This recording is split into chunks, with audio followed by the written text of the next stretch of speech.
आपको हमारी भैंसें दिखाने वाले। ये गाइस हमारी भैंसें आप देख सकते हो। ये वो आ भैंस 1.5 लाख में मंगाई गई है। નથી દીધી મને। एक ये भैंस है 1,20,000 में ढोई गई है, मंगाई गई है, નથી દીધી મને। 1 लाख में मंगाई गई है, मैंने નથી દીધી आ भैंस। तो ये पशु हमारा बता रहा है भैंसों ना लाइक करो। भैंसों का पादियाँ दिखाने वाले हैं। हेलो गाइस, ये रही भैंसों की एक, ये बहुत खूबसूरत प्यारा है।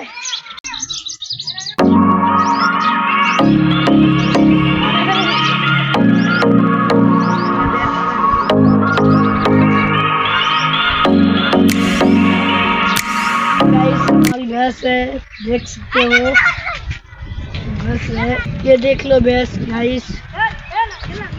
अब ये हमारी भैंसों का भूसा है खाने के लिए।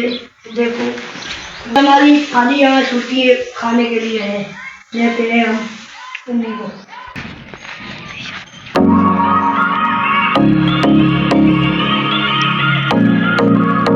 हमारे इस चैनल को सब्सक्राइब करो, सब्सक्राइब करो, सब्सक्राइब करो। हम मिलते हैं नेक्स्ट वीडियो में।